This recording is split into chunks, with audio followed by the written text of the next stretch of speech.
Welcome back to Nourished and Free, the podcast. This is the show where I want to help you live nourished and free. And what I mean by that is have a healthy and nourishing relationship with food that sustains you and fuels you, but is free from feeling like you have to stress over food or think about it constantly or obsess about your body. And if you don't know me yet, my name is Michelle Yates. I'm a registered dietitian. I have my master's in health psychology. I'm a certified health mindset coach. I love talking about the intersect between biology and psychology and how our relationships with food are impacted by our mindset and our psychology. And we see that a lot with disordered eating.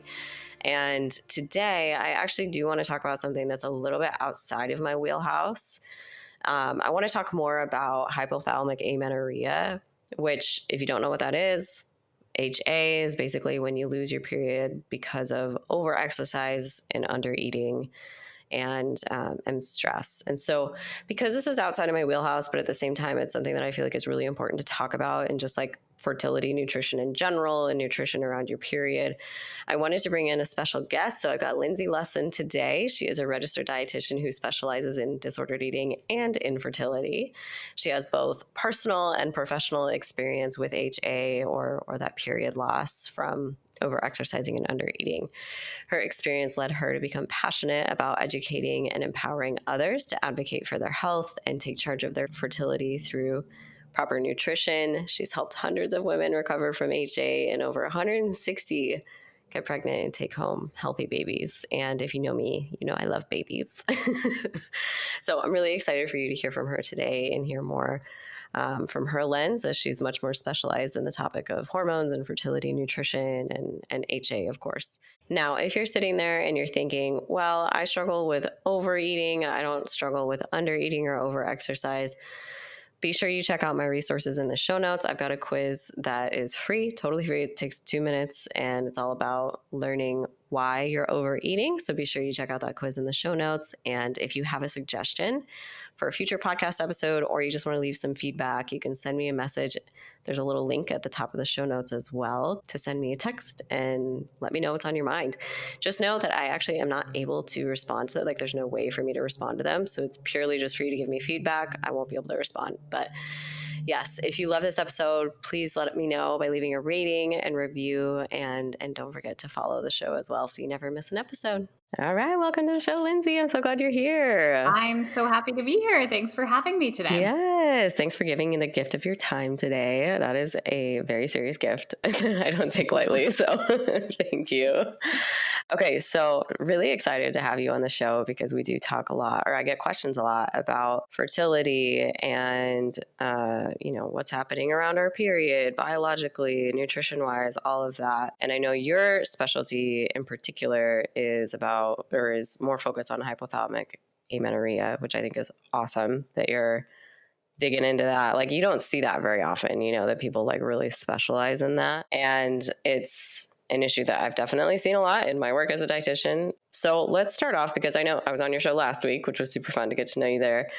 And we talked about the similarities that we share in our own stories with our own relationships with food and everything. But for anybody who doesn't know you yet, hasn't heard your story yet, I'd love for you to share what your personal journey has been like with your relationship with food. Yeah. So I got really into fitness and nutrition when I was like 17, 18, kind of like last couple of years of high school, which was a great and not so great segue into me, studying nutrition in college and becoming a registered dietitian. So pretty much all throughout my schooling, I was very interested in nutrition and lived kind of behind this persona of being the healthy person. She's always at the gym. She really takes care of herself. She's really disciplined with food. And as I was going through our dietetic curriculum, there was a lot of things, it was good and bad. There was a lot of things that reinforced a lot of restrictive habits that I had, saying that these are good and healthy.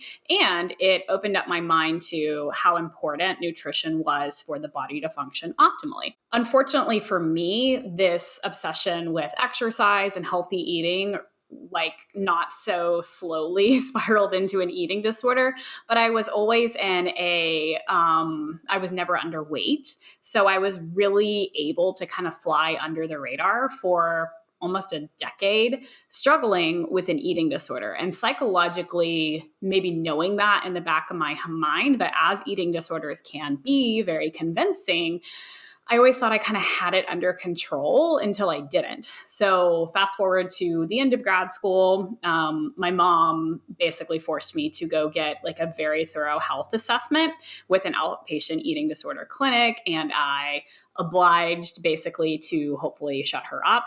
And it was through that for whatever reason, my eyes really started to be open to how unnormal some of my thoughts and behaviors were with food. And so I did an outpatient program for about a year, mostly recovered from an eating disorder, got to a definitely more stable place, but still didn't have my period.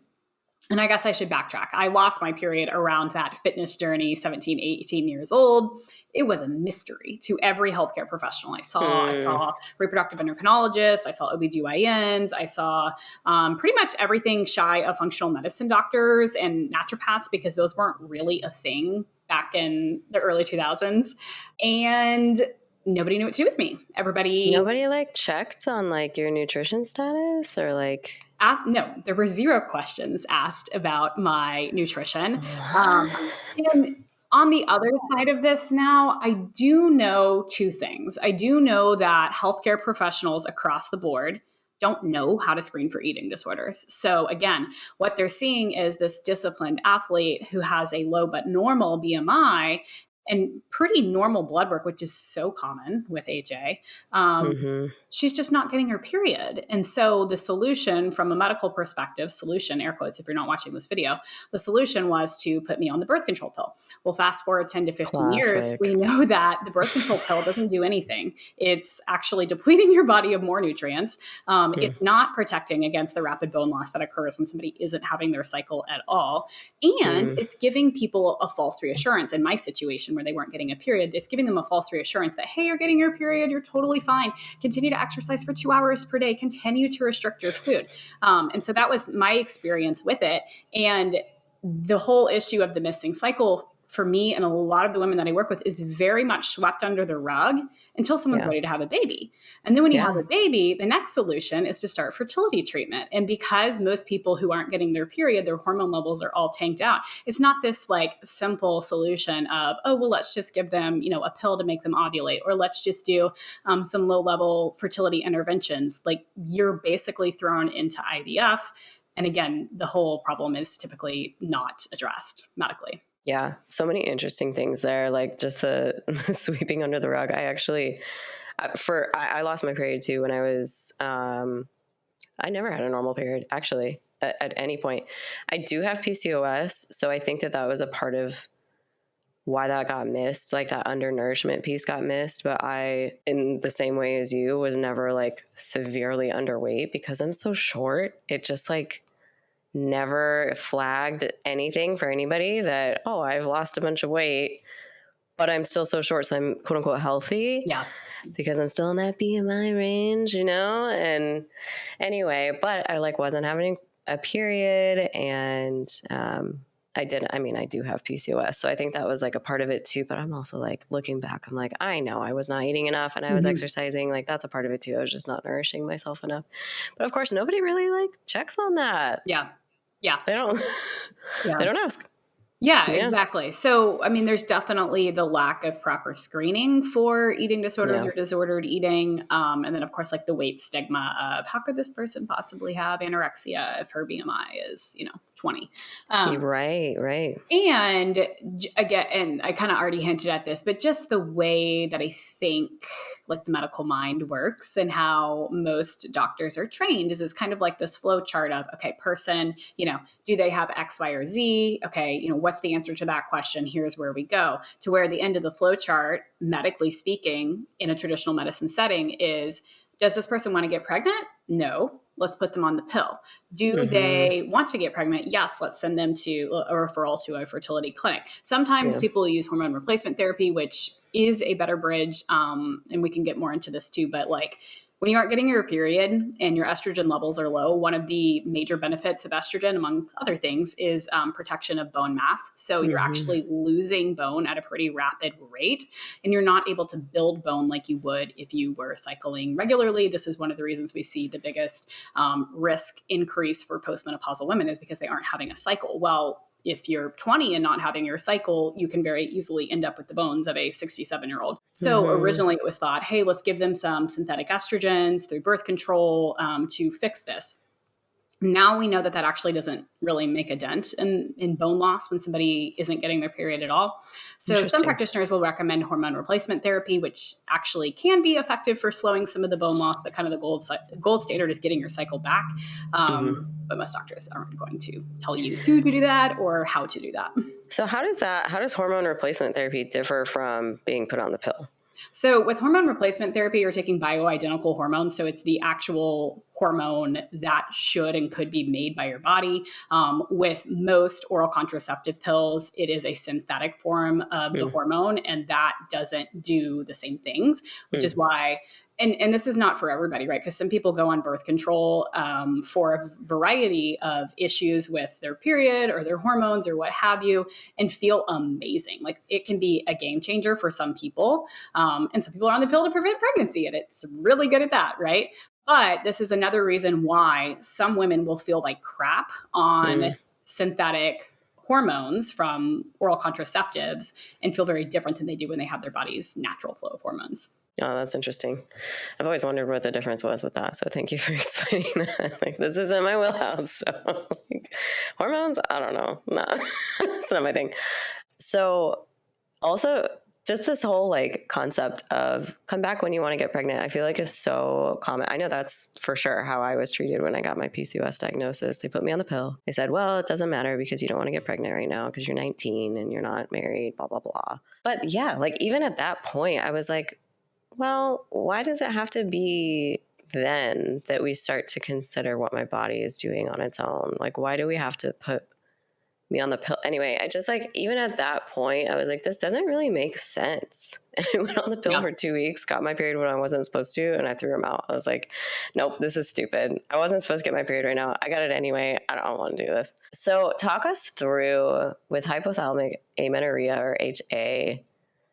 How does this happen? I know we've alluded to not eating enough, over exercising. What's kind of like biologically the chain of events there into why we lose our periods? So HA kind of has three main contributing: stress, underfueling, and undereating. Stress, over exercise, and underfueling. And I like to use the word actually underfueling more than undereating, because a lot of women who lose their period with HA are probably not going to self-identify with the idea that they're undereating, because they might be eating a normal amount of calories, but compared to their expenditure through exercise, it like the math doesn't math. The other thing that can play into period loss is significant weight loss. So if somebody's losing 10 or more pounds, especially over a short period of time, just kind of genetically dropping below where your body likes to hang out or be, can put somebody into HA. Underlying kind of more root cause would be the actual underfueling, but just kind of that rapid change in weight can be kind of a red flag or a risk factor. The other thing is genetics. So we all know people who might have really unhealthy habits with food, really underweight, exercise too much, and don't lose their period. So if you are genetically more sensitive to this, like this podcast will probably resonate a lot with you. If this isn't your problem, this isn't your problem. But hypothetically, any person at any body size could lose their period due to HA under the right circumstances, right/wrong circumstances. That was going to be my next question. Like, is there situations where like calorically there's enough energy intake, but nutrient composition, like maybe we're missing certain amounts? Like, how does that kind of play in? Or I don't know, maybe it just comes down to calories in balance with the calories out, you know? It's definitely more complicated than calories in, calories out. Because there will be people who might be eating enough within a 24-hour period to maintain their weight, but it's not enough energy for their body to function optimally. So when somebody's losing their period, I know that like that's a pretty big red flag, right? Like if you're not getting your period, you're not getting your period. And unless you're on, and you would know that unless you were on birth control and kind of getting that false bleed. But I feel like that's a pretty big red flag. What people often fail to recognize is when they're under fueling, a lot of body systems are suffering. So we see a lot of GI issues. People aren't able to have regular bowel movements. There's a lot of bloating and constipation. Their thyroid hormones are really slowed. So they might be experiencing, and this would be typically more if you ran like a full thyroid panel, but kind of low energy, hair loss, like just like some very obvious signs of clinical malnourishment. Not always though. And it's really interesting just with disordered eating and eating disorders in general is the way that the body kind of starts to break down or slow down or shut down when it's not getting enough nutrition happens differently for different people. So I might lose my period. Michelle, you might have yours, but you might notice that you are tired all the time. You've got a slew of gut and digestive issues, right? I may not have those things. So everybody's body kind of reacts differently to, just that undernourishment. And that's why some people lose their period and some people don't. Yeah. I think it's tempting to be like, well, I'm not getting my period. This is so convenient. Like, that's so nice. Because obviously getting your period is not the most fun thing in the world.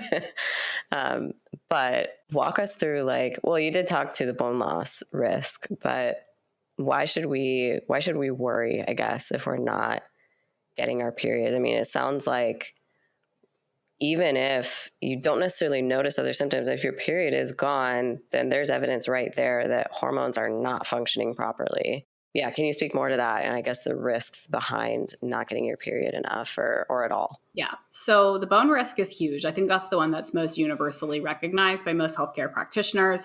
The one that's a little bit more up and coming, but if we look at data from the Nurses' Health Study, which was a study done in over 82,000 women, there was some pretty clear correlations drawn between women who had missing or irregular cycles and an increased risk for cardiovascular disease. So that's, again, women's health is very much understudied, and there's probably more to come there. But it is something to consider when your body is in a low estrogen state. A lot of those risk factors that come for postmenopausal women, such as increased risk for heart disease, elevated cholesterol, elevated blood pressure, those can be things that women in their 20s and 30s are experiencing if they are in that low estrogen state, not having a period, not cycling regularly. The other thing is mental health. So women who are experiencing amenorrhea or no period at all are at a higher risk for anxiety and depression. They're scoring pretty high on just those mental health assessments and more likely to develop anxiety, depression, and mood disorders. The other thing too is that estrogen actually has a neuroprotective effect on our brains. So women who aren't having their period are also at risk for early onset dementia and Alzheimer's. So I know that like somebody who's, 22 listening to this podcast is probably like, okay. Like, bones. All right. Heart, like all these things are coming in the future. I mean, I've seen people in their early 30s who have osteopenia and osteoporosis, osteoporosis to the point where like they're not able to breastfeed because it's putting them at too big of a risk for, basically breaking a bone. I've worked with marathon runners who have major stress fractures because their bones are so weak. And so I know that at least for me in my 20s, to your point, Michelle, it can almost feel like an ignorance is bliss issue, but like you don't really know what's lurking, internally in your body until you get those things checked out. And then the final, kind of health risk of not having a period is fertility. And I already touched upon that, if you aren't having your period, you aren't ovulating. If you aren't ovulating, you can't get pregnant. And fertility interventions can kind of be hit or miss. And most often you're jumping to the highest level, $30,000 for one cycle of IVF. Oh, that just makes me want to cry. It's a bleak outlook. And I think that like one of the most frustrating things for me to kind of come full circle to your original question of like, how did you get into all of this work? For me, I'm 31, I'm ready to start my family. And I'm like going to my OBGYN. I'm like, okay, I've been on birth control for 9 months. I don't have my period. No one's surprised. We knew this was going on. And I'm like, cool. So she's just going to write me a prescription for Clomid and we're going to go on our merry little way and we're fixed. And she was real honest and was like, hey, I don't think that this is going going to work for you. This doesn't typically work for women who don't have a cycle at all. There's no communication between your brain and your ovaries. I'm probably going to write you a referral to a fertility clinic. And most likely we're going to have to start with injectable meds, potentially moving up the ladder to IVF. And that's when I think that I got kind of serious, because I kind of started to learn and understand. I was always looking for a name for what was going on with me. And I kept coming across information in grad school about the female athlete triad. And I'm like, that sounds a lot like me, but like, you can ask my past Division I athlete husband. I am by no means an athlete. So I was like, this can't be me, because like, I don't play a sport. I just like to work out. Yeah. And so when I finally heard the term hypothalamic amenorrhea was about a year before, my husband and I were wanting to start a family. So after that visit with my OBGYN is when I really started getting serious about, okay, like, can I get my period back? Is this really the whole reason? And would doing this give me a shot at getting pregnant naturally? It did work.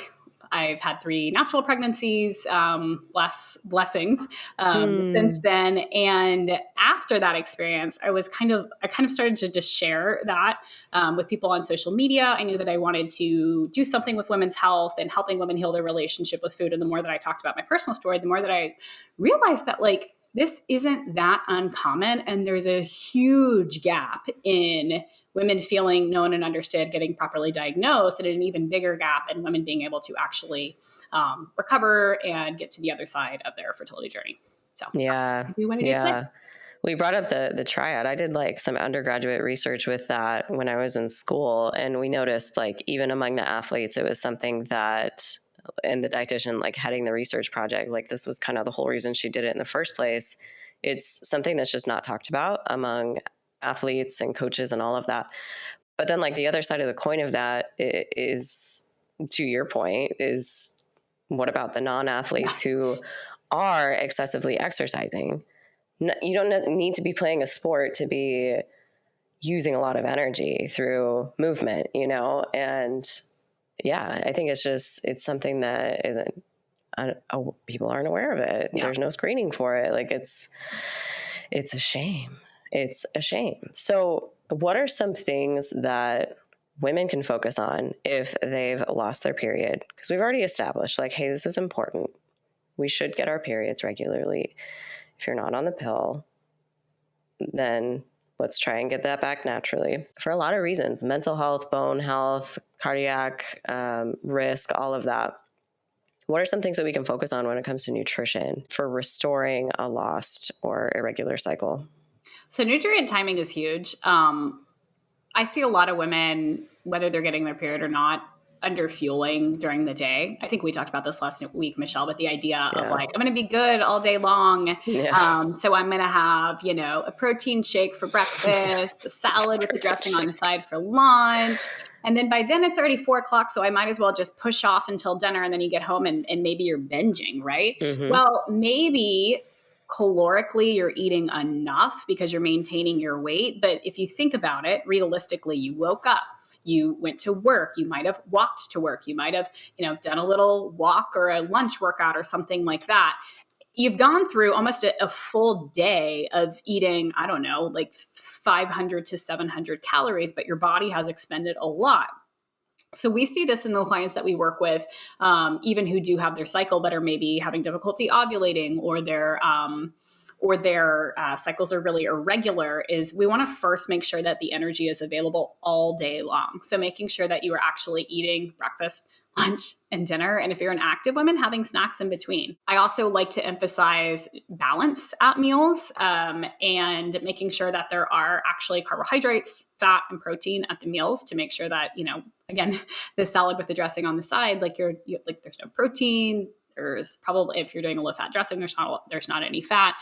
So nutrient adequacy, nutrient timing really matter. And, just also too, managing other areas of your lifestyle that can play into hormone balance. So sleep is really huge for people. I know that there's a lot of women that we work with that are very career oriented, very hustle culture, go, go, go, go, go. And they might be running on 5 hours of sleep, exercising at 5 a.m. and skipping by on the bare minimum. And that right there, what I just described, is kind of a recipe for disaster for your hormones.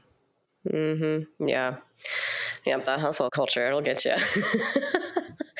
Yeah, the composition too. I think there's still a lot of leftover fear around carbohydrates and fats from, well, carbohydrates is still like a current fear, but I think that with dietary fats, that's more leftover from the 90s and the low fat craze, 80s and 90s, but it's still there. Like people still feel like they shouldn't be having dietary fats. And it's like, man, those are so important for your hormones and for cholesterol and all that. Like it's essential. And we're just like, no, I don't need it. I'll just have the protein shake. I usually see that more in like my very like fitness conscious clients or people who are doing macros and things like that. Because if you've ever counted macros, you'll learn very quickly that fat carries a higher amount, like if you're budgeting, if you will, it's an expensive macro. So usually in my clients that are doing bodybuilding or have done bodybuilding or just have come from a macro counting background, that's usually more where I see fats restricted. In almost, I think I can say this pretty confidently, in 100% of the clients that I work with for fertility issues and missing irregular periods in active women, no one is eating enough carbohydrates. And you're right, like we're still in the thick of everyone fearing carbohydrates. But fun fact, when your body is low on carbohydrate availability, your body will mimic low energy availability. So even if calories are adequate and you're, eating less than 100 grams of carbs per day, or you're only allowing yourself carbs once per day, especially if you have a high expenditure, your body and your hormones will reflect low energy availability, hypothalamic amenorrhea. That's so interesting. Even if you've got enough calories from right. And carnivore diet. We've even worked with clients that we'll do food log reviews with, and I'll be like, well, technically the calories are there. However, first of all, your hormone levels are completely tanked out. So let's fix that. And typically, and the missing ingredient for a lot of people is getting their carb intake up, which also raises, their energy intake. But again, carbs are important. Like we can't just, eat thousands and thousands and thousands of calories of protein and fat and expect to have healthy hormones. Like our body truly does need all three. Yeah. Yeah. It's like that debate about like, well, carbs aren't essential. Well, yeah, your body can create glucose when it has to, but that doesn't mean it's ideal. And that doesn't mean you're going to function optimally and everything's going to be working well. Like your hormones and fertility and everything. Just because you can do something doesn't mean you should.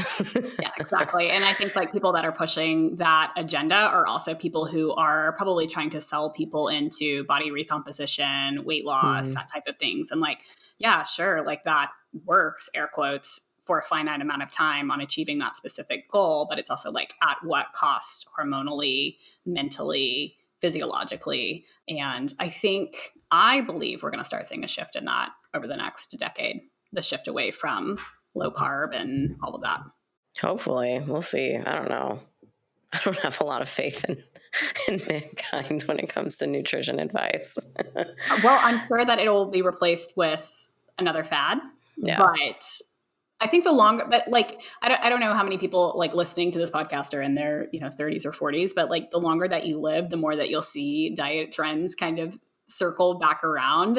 And 100%. The more that I think that it becomes evident that like, okay, like people are pushing an agenda and a product here, and it's probably not in your best interest. 100%. The most boring nutrition advice is usually the best because it's stood the test of time. Yeah.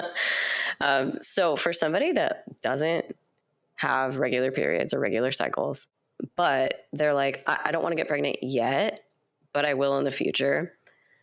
What would you say to them about working on their fertility now and getting that cycle restored now versus waiting until it's quote unquote go time?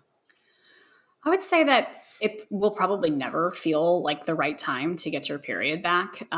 Getting your period back does require eating more, and it does require lowering your exercise intensity and duration. And for most people, it does require putting on some necessary body fat. And that sucks. Like people hate to hear that. And I hate to be the bearer of the bad news, but really and truly, guys, if there was a way to do this without having to gain weight, I would know about it and I would be screaming it from the rooftops, but it's part of the process.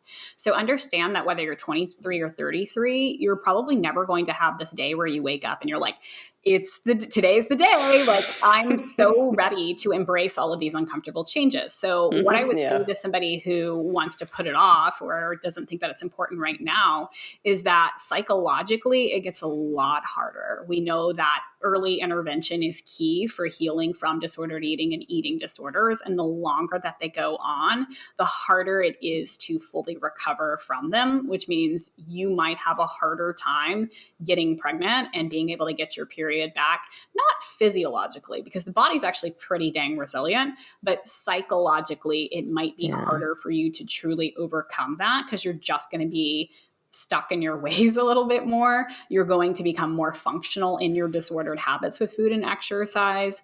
And those neural pathways that you've been believing for, 10 years about the way that your body needs to look or certain, kind of things about food, those neural pathways are just very, very well established. So it's harder to undo them and create new ones. Not impossible, but harder. Absolutely. Yep. That's what I say a lot too when it comes to like struggling with binging, emotional eating, yo-yo dieting, and body image issues. It's like, man, the longer this goes on, you might not have any, you might not feel like it's urgent right now. And at some point it may be, but do you really want to wait until then? Because it is going to be so much harder. Like the longer you wait, it's just so much harder because it becomes more and more a part of you, and like really embedded and deeply ingrained in your brain. And it's an automatic response, to think that way, feel that way, behave that way. And that's not necessarily supportive of your long-term goals. And then it sounds like too, there's a lot of health risks too that can come along with foregoing addressing a hormonal imbalance like this when you have that symptom of irregular or missing cycles. So get those periods back, ladies, if you can. I know it's inconvenient, but The only other thing that I would add to, and I think that this, fits well too with struggling with any sort of food or eating disorder is, another reason to not delay or put it off is you might feel like you are living the life and you've got everything that you want right now. I think if you really think about it, you probably don't. And this is hard because you won't really fully realize this until you have healed your relationship with food, but you are losing time and energy. And there are so many things that are being robbed from you by struggling with an eating disorder. There is so much life that you're missing out on. There is so much mental space that's being occupied by food and exercise in your body that really and truly doesn't have to. And you don't have to stay stuck. And again, I think that one's a little bit hard because that's almost more of like oh my gosh, I didn't realize how much this was ruling my life. Like it's hard to recognize what you're missing out on when you're in it. Yeah, 100%. Once you get it back, it's like, whoa, that was a lot that I was missing out on. And I didn't until you have that contrast, you don't really realize how bad it is. Yeah. Something I wanted to circle back to was this idea of maybe needing to put on body fat in order to restore regular cycles. And more of just an observation that I have about that is just this idea that we always have that less body fat is better. And you can't go wrong by losing more body fat, Right. Like there's no harm ever if you continue. And it's just interesting because it's like, here we have evidence that yes, your body literally, like one of your systems will start to shut down if there's not enough body fat. And then it continues, it does cascade from there. And it seems like the reproductive system is usually kind of like the first to go, right? Because it's not essential for your life necessarily. But yeah, like what a testament. That was actually really healing for me to realize at one point was, if my body is giving me this feedback that I don't have enough body fat, then why aren't I listening to that and taking care of my health? Like that might be misaligned with what my ideal body is, but what am I basing that off of? Right. The celebrities, what other people are saying. I'm getting this feedback biologically from this body that has been so intelligently designed that it doesn't have enough body fat, so I should listen to that, But that's so scary to to have those different kind of conflicting pieces of information where you have a desire, but then you have this also reality of, well, health-wise, I have to do something I don't actually want to do. Yeah. And that's never fun. 100%. And I think that when somebody finds themselves in that scenario of, I logically recognize that my body would be healthier at a higher weight with more body fat, but I don't want to do that, or I'm scared to do that. I think that that's an important time to start examining your input and your surroundings. Like, yeah, if you're following a ton of people on Instagram who, you know, are all a size 2 and have, you know, very low body fat percentage, or following a lot of fitness influencers and, you know, style bloggers and stuff like that, like, yeah, like if that's all you're seeing, you probably think that that is exactly what you need to be to have the life. But if you can shut off of social media or diversify your feed to see people who have different body types, live different lives, even like people like different skin colors, like if you can actually like open your eyes to the world, you will see that there are people living in all different types of bodies having an awesome time. And that, you know, I think that when you're feeling really stuck in that, it's a really important time to start like thinking about other things. Because what I notice in a lot of the clients that I'm working with restrictive eating disorders is there's a ton of comparison. Oh, but she's smaller than me. Oh, but she runs marathons and she just had a baby. First of all, you don't know anyone's story. You don't know. You really don't know anyone's story. Even whenever, you know, they're acting like they're being open and sharing their story, they may not be sharing the nitty gritty details. I know they're still selecting what to share. Yeah, exactly. So you never know anyone's stories, but also too, what I've noticed about my clients that struggle with restrictive eating disorders is they just have this tiny, tiny little filter with how they view the world. They're only comparing themselves to women as thin or thinner than them, rather than being like, hey, there's all of these really beautiful women in medium to larger size bodies that like are living full lives. And I feel like that's just the society that we live in. We just marginalize people in larger bodies and act like they live this like awful, depressive, unhealthy lifestyle. And that is just not true for a lot of individuals. Yeah, absolutely.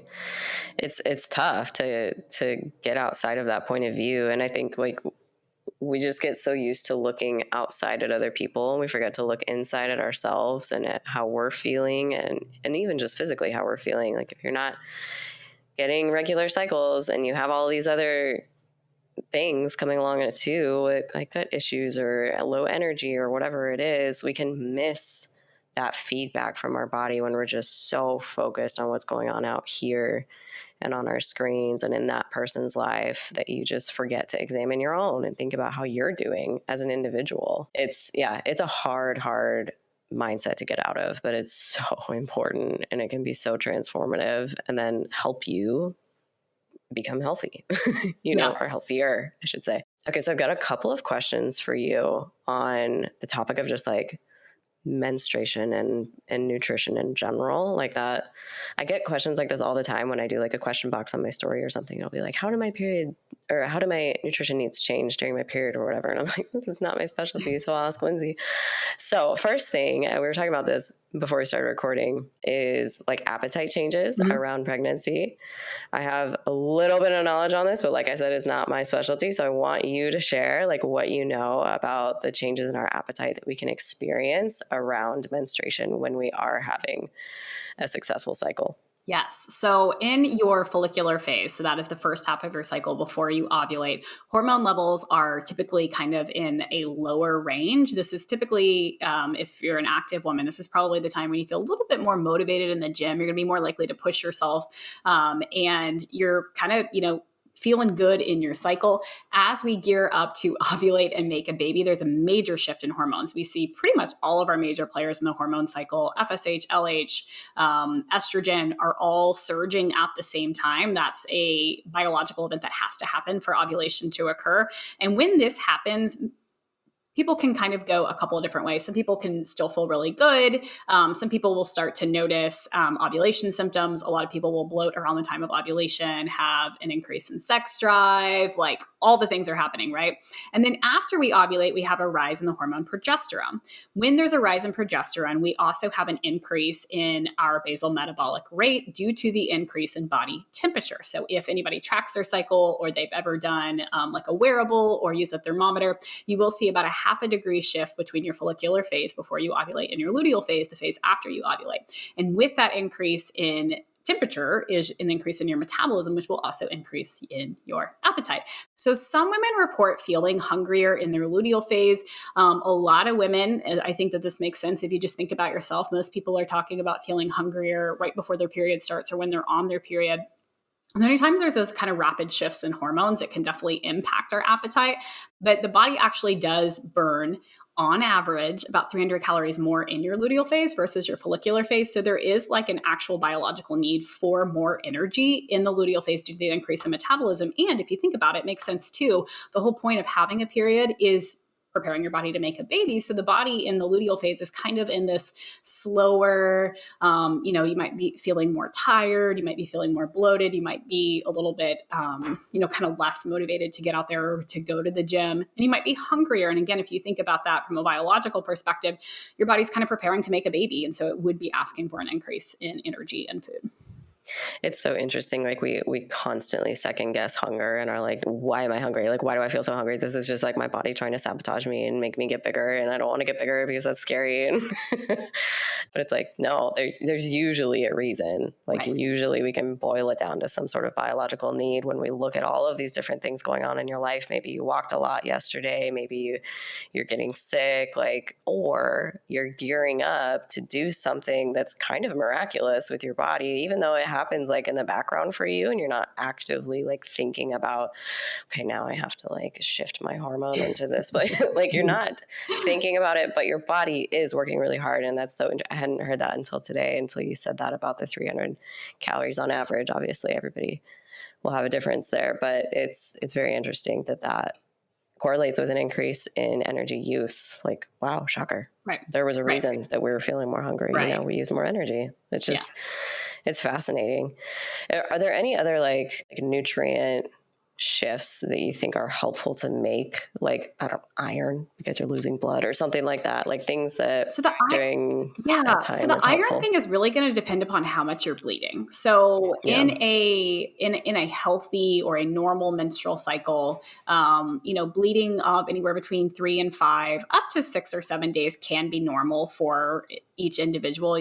What I always encourage people to do is just to pay attention to their patterns, right? So like if you go from like a, 4 to 5 day bleed to bleeding 7 days, like go, and it's consistent, right? Like go talk to your doctor about that. Same thing with the other way, right? If your periods are, like clockwork 5 days and now all of a sudden they're coming every 45, every 60 days, and your bleeding goes from like 5 days to 3 days, talk to your doctor about it.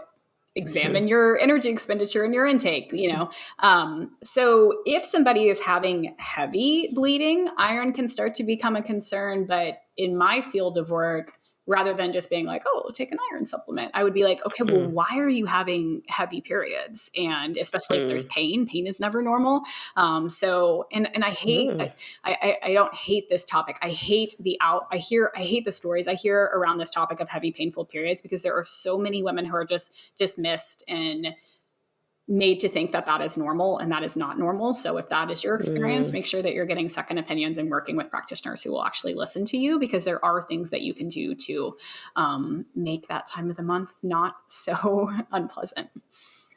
Like beyond, are you saying that like even just cramping is like abnormal, or is that normal? It's just when it's like continuing to be painful. So what I always tell people is like taking a Tylenol or an Advil or something like that for a day or two during your period can be normal, but you should not feel like you're having to take the max dose of Tylenol every single month to alleviate or get through the pain that you're feeling every single month. Yeah. Yeah, that is interesting, because I mean, usually it's just like, well, this is just how I This am. is, I have yeah, really, exactly. This is just, periods aren't supposed to be, fun. And like, yeah, I mean, hear me when I say that there's a difference between like, you don't have to love your period, but pain is never normal. yeah. And, unfortunately, I think women have just been, I think the birth control pill has been overprescribed. And in certain situations, sometimes the pill is the right decision for managing whatever symptoms you're experiencing. Hmm. But if you don't want to go that route, I feel like every woman deserves information and support to really balance their hormones versus just kind of putting a Band-Aid on it. Yeah. Yeah. This conversation is just bringing, I think, light to how important it is to be aware of what's going on with your body, and even just like the simple act of tracking your cycle to get some basic data of how long your period normally lasts or how heavy it normally is. That way you can see when there is a change. Because it sounds like from what you're saying, Lindsay, that even if there's like you don't need to lose your period completely in order to notice that something's changing and to maybe do something about it, and bring that up with your practitioner, who hopefully will be able to handle that conversation. And it's interesting, right? Because you think when you go to like your gynecologist that they're going to be very well versed in cycle tracking and things like that, and sometimes they're not. And that's where seeking out like a fertility awareness method educator, or like I don't even know what it stands for, but FEM educators. There's some people out there who really do know a lot about cycle tracking. I'll drop a resource that I really like. Oh my gosh, why am I completely blanking on the name of the book? Lisa Hendrickson Jack is the author of the book. The Fifth Vital Sign is the book. A world of information about your cycle, about birth control, about your hormones. And, if somebody's on hormonal birth control and just is a little bit curious about how their natural cycle of hormones works, like it could be worth coming off the pill for a finite amount of time. Just check in with yourself. And then if you feel it's right to go back on the pill, that's totally fine. Make sure you're using backup forms of birth control if you come off the pill and you do not desire pregnancy. Little disclaimer, fun fact. But yeah, there's a lot of cool things that you can learn. I like to think about your cycle as a monthly report card. So, I think even people, healing from an eating disorder, especially, binge eating disorder, and getting your body just kind of better nutrition and back into balance. If you've struggled with period issues in the past, you might be pleasantly surprised at how some of these things take care of themselves when you're actually taking care of your body. Yeah. Yeah. It's something that you don't really think about. And then you start to notice it, and it's like, oh wow, my cycles are like regular and they're not as horrible. And it's like a fun little side effect when you start taking care of yourself. And then sometimes every once in a while, like I was traveling the past 2 months. So like just time zone change, schedule change, drinking more. And like my periods, like the past 2 months have just been so wonky for me. And I'm like, okay, well, I mean, like that makes sense. Like if I think about what I was doing, that, report card is, Lens, we weren't 100% on track with all the things that we know make us feel our best. So what do you expect? I love that report card analogy. That's so good, especially for like us perfectionists. And type A people who love feedback, and we're the teacher's pet, What does my report card say today? Well, this was so good. I know this is going to be so helpful for my audience. I'm so excited to have this resource available to share with people who are wondering about this, struggling with this. So tell us more about how we can find you, learn more from you, work with you. If somebody desires that, fill us in on your world. Yeah.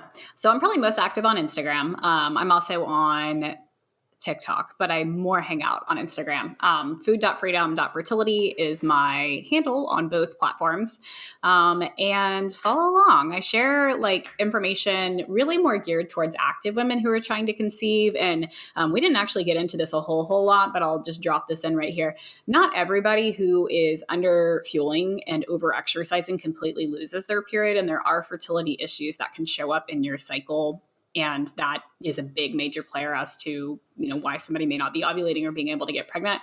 So we work with women who deal with irregular cycles due to those two issues too. But, a lot of what we do is helping people get their period back. So we work with clients who go, 5, 10, 15, 20 years without a cycle and are able to cycle naturally.